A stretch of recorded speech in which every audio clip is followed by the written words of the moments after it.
A reading from Matthew 12, the sign of Jonah. Then some of the Pharisees and teachers of the law said to him, "Teacher, we want to see a sign from you." He answered, "A wicked and adulterous generation asks for a sign, but none will be given it except the sign of the prophet Jonah. For as Jonah was 3 days and 3 nights in the belly of a huge fish, so the Son of Man will be 3 days and 3 nights in the heart of the earth."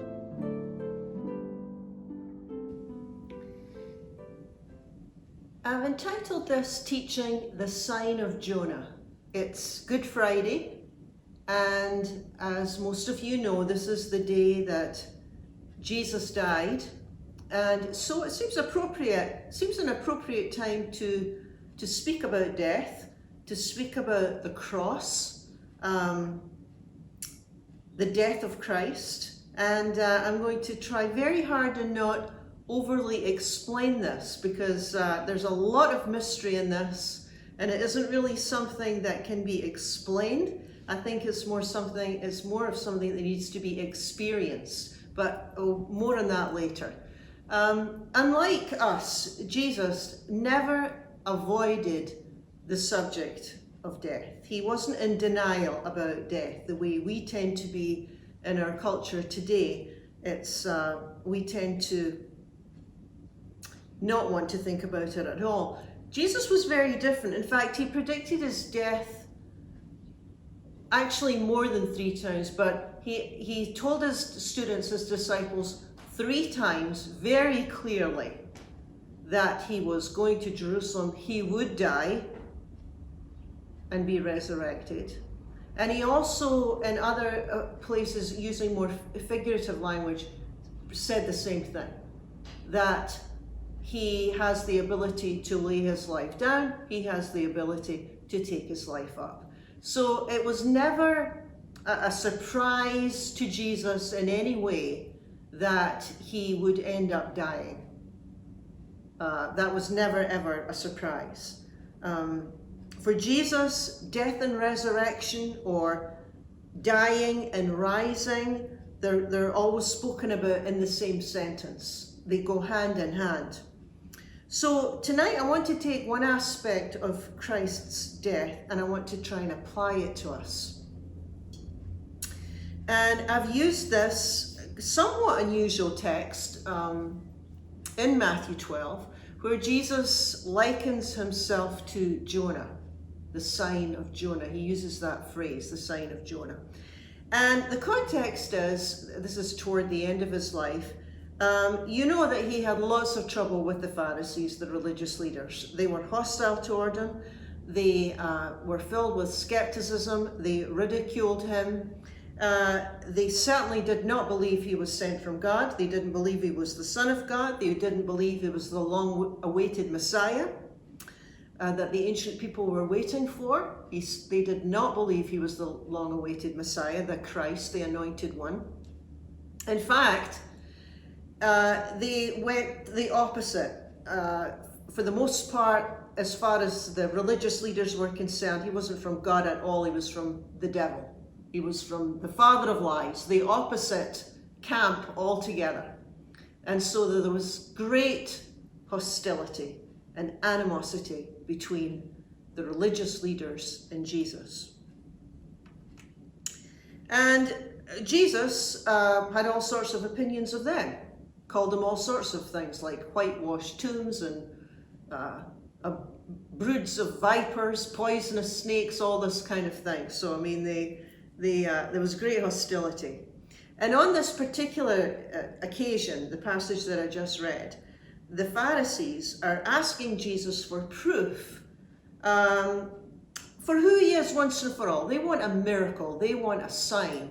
They want proof that he indeed is God's anointed, the Messiah who has come. And they're asking for proof, and Jesus says, no, I'm not going to give you any proof, but I tell you what I will give you. I will give you this. I will give you the sign of Jonah. He uses that phrase. I'll give you this. I'm not giving you any miracles. I'm not playing into that. But I will say this. I'll give you the sign of Jonah. Now, the original listeners would know all about Jonah, because Jonah was a well-known prophet, maybe about almost 800 years before Christ. You can read about this in the book of Jonah. It's very short, it's only 4 chapters, but it's a great book to read. So much great application in the book of Jonah. But not going to go into the whole thing with Jonah, but just as a reminder, Jonah was in this massive fish for 3 days and 3 nights. Jonah was in the belly of the fish for 3 days and 3 nights. And Jesus says, so will the Son of Man be, self-designation when he calls himself the Son of Man. He says, just like Jonah was in the whale for 3 days and 3 nights, so will the Son of Man be 3 days and 3 nights in the heart of the earth. Now he's saying this to the Pharisees that are looking for a sign. And he's saying, I'll give you the sign. This is going to be the sign. For 3 days and 3 nights, just like Jonah. Now, as I said, these first listeners would know all about Jonah.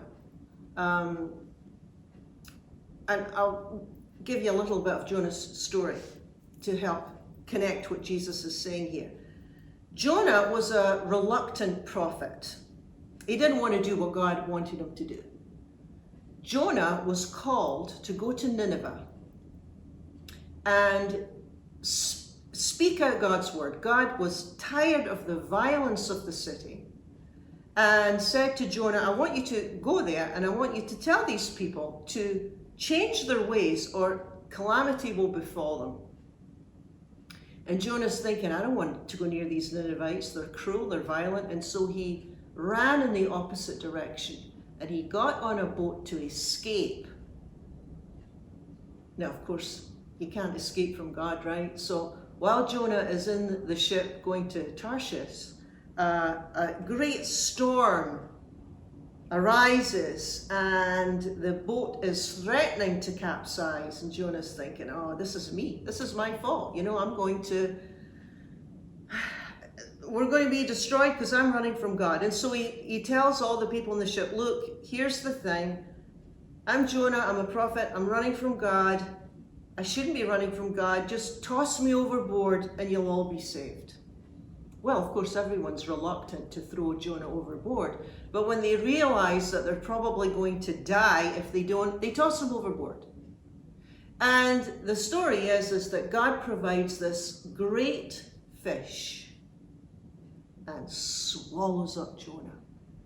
And that line in Jonah, God provides, this really important line, because all throughout the whole text, it's like God provides, God provides.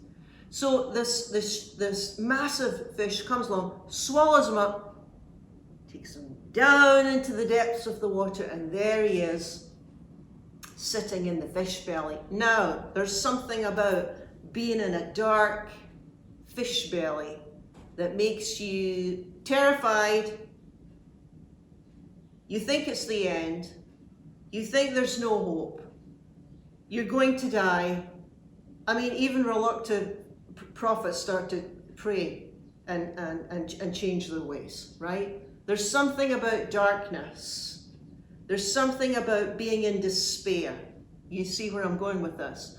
There's something about the possibility of death or grief or losing someone you love. There's something about all of these sorts of things. When you're swallowed up by the fish, there's something about that, right? That makes you very open to God. And Jonah gets very, very open to God while he's in that fish belly. And the text tells us that God provides the fish, of course, and then God instructs the fish to spit Jonah out on the shore after 3 days and 3 nights, which he's out on the shore, and he decides, Jonah thinks, okay, I better do what I'm told. I better go to Nineveh and tell these people about God, because I've learned my lesson. So off he goes. Now, that's all I'm going to give you with the story of Jonah just now. But Jesus likened himself, when he's talking about the cross, when he's anticipating his death, he likens himself to Jonah in this fish belly for 3 days and 3 nights. He says, that's the sign that you're getting. That's the only sign I'm going to give you. And so what he's doing here is quite fascinating. It's highly creative. It's so highly creative that Jesus is saying, just like Jonah is swallowed up into death, just like Jonah as he's sitting there in the dark, and it looks like it's the end, and it looks like the worst thing that could happen, because he's been swallowed up into this tomb of death. Jesus is saying, just like Jonah, that is what's going to happen to me on the cross. I will die, and for 3 days and for 3 nights I will be buried, dead. And then I will be raised up. Now, this pattern of rising and dying, life and death, is seen, well, everywhere. Actually, it's seen all around us. We've got the pattern in nature of rising and dying all the time. We've got the pattern of rising and dying, being born and dying even within ourselves, right? With people, animals, creation, trees, everything. This whole rising and dying is actually built into the entire cosmos. But on a more personal level, Paul says, the Apostle Paul says, he's explaining this to his congregation, to his church. The same thing that happened to Christ Jesus happens to you. Paul says, let me read the text to you, and I'm going to read a translation that's really easy to understand so that we don't get too theological and too bogged down with this. This is from the Message, and it's from the book of Romans, chapter 4. This is the Message translation.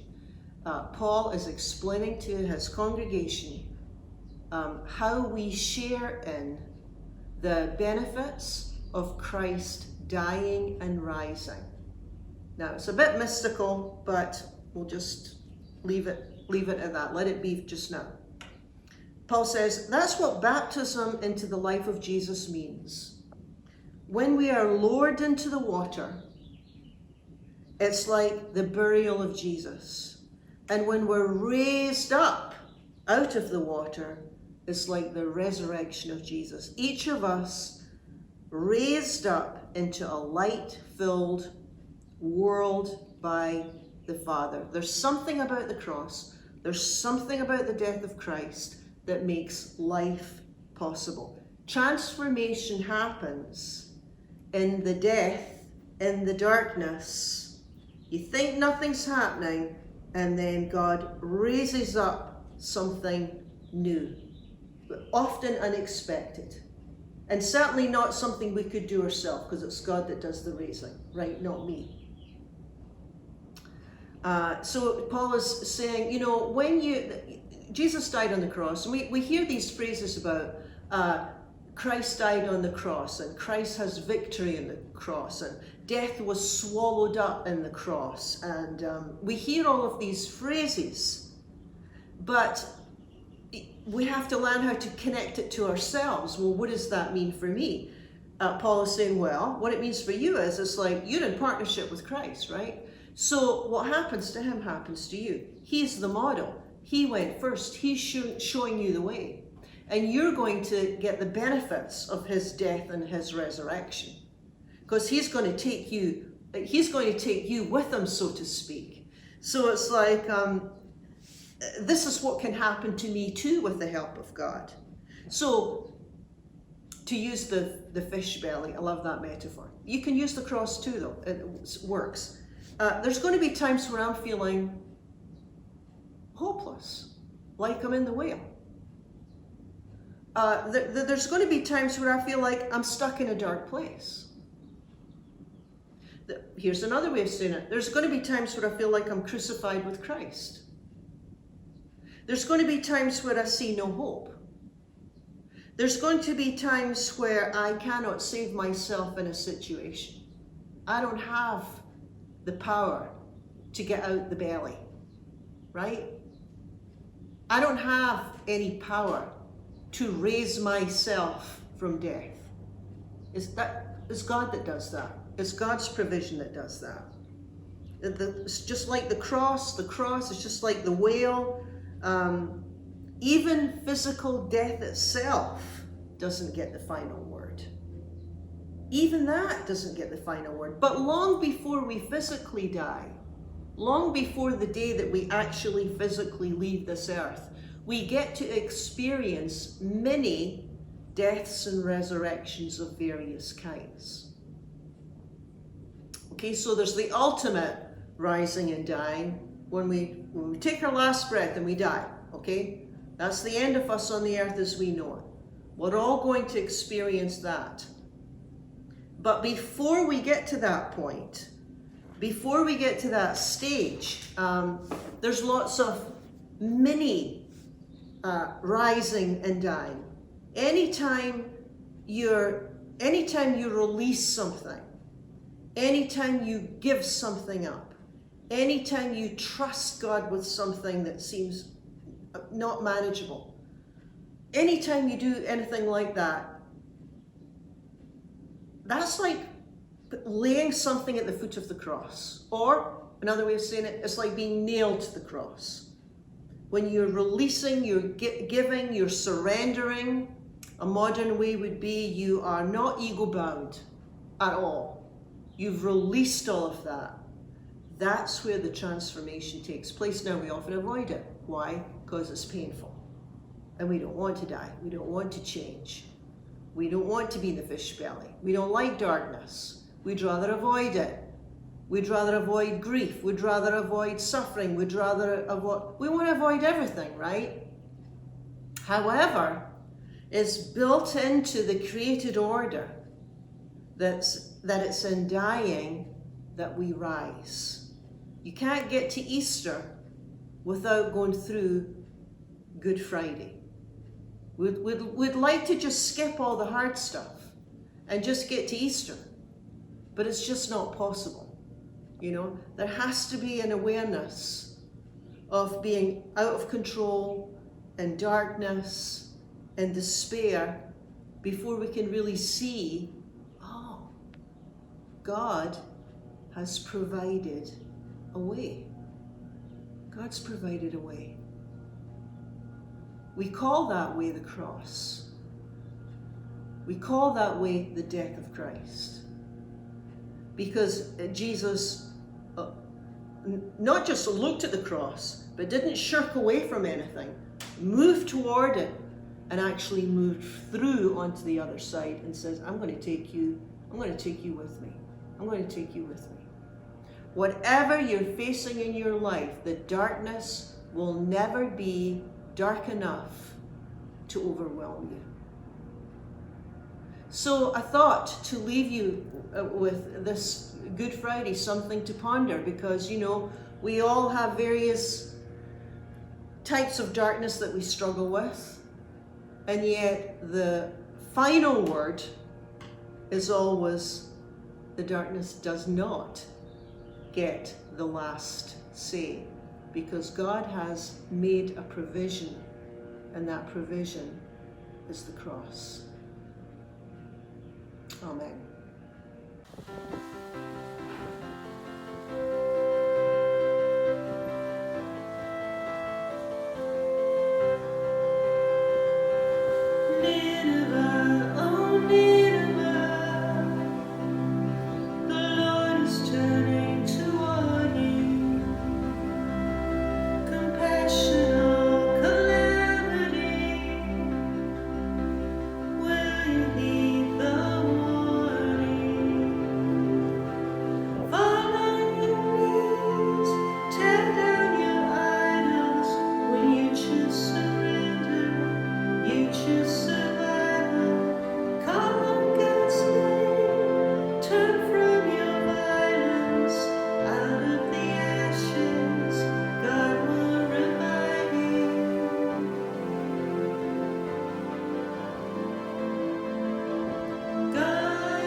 You said